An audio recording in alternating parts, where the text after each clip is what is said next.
আসসালামু আলাইকুম রহমতুল্লাহ। প্রিয় দর্শক, আপনারা কেমন আছেন? আশা করি অনেক ভালো আছেন। প্রিয় দর্শক, আপনারা জানেন দীর্ঘদিন নয়াবাজার বা হাতিনদাহ বাজার অনেক দিন হলে আমরা কিন্তু যেতে পারছি না। আপনারা জানেন যে আমার পায়ের একটু সমস্যার কারণে আমি জার্নি করতে পারছি না। তো তারপরেও আজকে আপনাদের রসুন সম্পর্কে একটু ভালো একটি আপডেট দিব। তো মাশাআল্লাহ, আমরা প্রতিটা বাজারেই দেখতে পাচ্ছি রসুনের অনেক অনেক উন্নতি হয়েছে, দামের উন্নতি হয়েছে।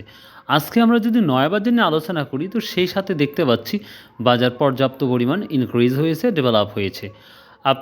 আমরা কালকে চাষকর বাজার দেখিয়েছিলাম, যেই দাম সেম দামটা আমরা দেখতে পাচ্ছি না নয় বাজারে আজকে গিয়েছে। আমদানি মোটামুটি হয়েছিল, সেই সাথে দামাদামি তো মাশাআল্লাহ।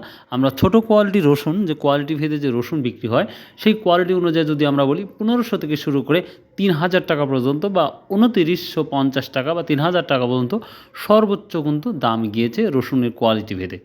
এখন কিন্তু দেখা যাচ্ছে রসুনে প্রচুর গাছ বের হচ্ছে এবং রসুন নষ্ট হয়ে গেছে প্রচুর, রসুনে পোকা লেগেছে, সব দিক দিয়েই দেখতে পাচ্ছি আমরা বেশি।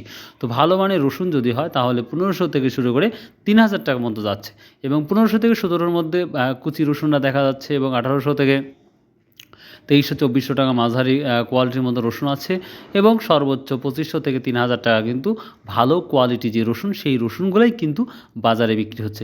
এবং কোয়া রসুনের আমরা কিন্তু দাম দেখতে পাচ্ছি খুব ভালো। কিছুদিন আগে আমরা কিন্তু 23 টাকা 26 টাকা দেখেছি, কিন্তু এখন বর্তমান দেখা যাচ্ছে যে 30 থেকে শুরু করে 55 পর্যন্ত কিন্তু ভালো মানের কোয়া রসুন যাচ্ছে, এবং তারও চাইতে যদি ভালো হয়, ভালো মানের হয়, তাহলে কিন্তু সেটা 60 টাকা কেজিও যাচ্ছে দুই একটা। তো প্রিয় দর্শক, যেহেতু বাজারে যাই নাই, অন্যের কথা শুনে বা অন্য ব্যবসায়ীদের কথা শুনেই কিন্তু এই ভিডিওটা তৈরি করা। তারপরেও যদি কোনো ভুল ত্রুটি হয়ে থাকে, আল্লাহর রাস্তায় ক্ষমা করবেন, এবং অবশ্যই কমেন্ট করে জানাবেন যে কী অবস্থা, কোথায় কী দাম যাচ্ছে, অবশ্যই জানাবেন। ভালো থাকুন, সুস্থ থাকুন। যদিও ভিডিওটা অনেক পরে আপলোড করলাম, সো আন্তরিকভাবে দুঃখিত।